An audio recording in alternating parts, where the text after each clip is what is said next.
Walk Again Neuro Rehab Laboratory in São Paulo, Brazil, to talk about our first clinical paper that is appearing in this week's scientific report issue, discussing something that was a very big surprise for us, the discovery that the long-term training with brain-machine interfaces in patients that suffered a spinal cord injury a long time ago can lead to partial neurological recovery.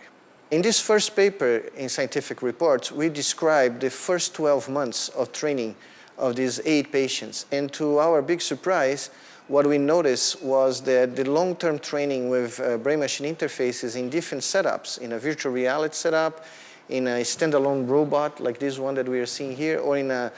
exoskeleton controlled by a brain activity, trigger a partial neurological recovery manifested by both partial motor, tactile, sensory,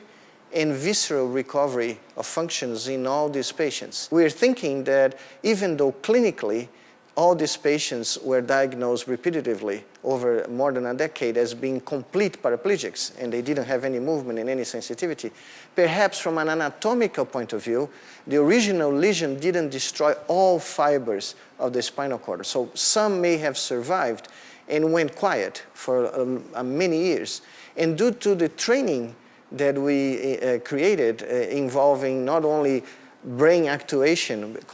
using brain activity to control devices directly, but also providing very rich tactile feedback to the patients and making them walk bipedally with our exoskeleton or with this machine, the Lokomat here, we may actually have triggered a plastic reorganization in the cortex. And by reinserting a representation of lower limbs and locomotion in the cortex, we may be able to transmit, or these patients may have been able to transmit some of this information from the cortex through the spinal cord, through these very few nerves that may have survived the original trauma. It's almost like we turned them on again, and because of that, we got the spinal cord activated by cortex again, and at the same time, receiving feedback from the periphery again, because these patients were walking in their training. When we saw these results, we went and looked at the literature and we looked for similar findings, and we couldn't find. And certainly we couldn't find anything related to long-term use of brain-machine interfaces triggering this kind of partial neurological recovery. So I think these are very unique findings which suggest the hypothesis, or they raise the hypothesis that brain-machine interfaces in the future may not be just an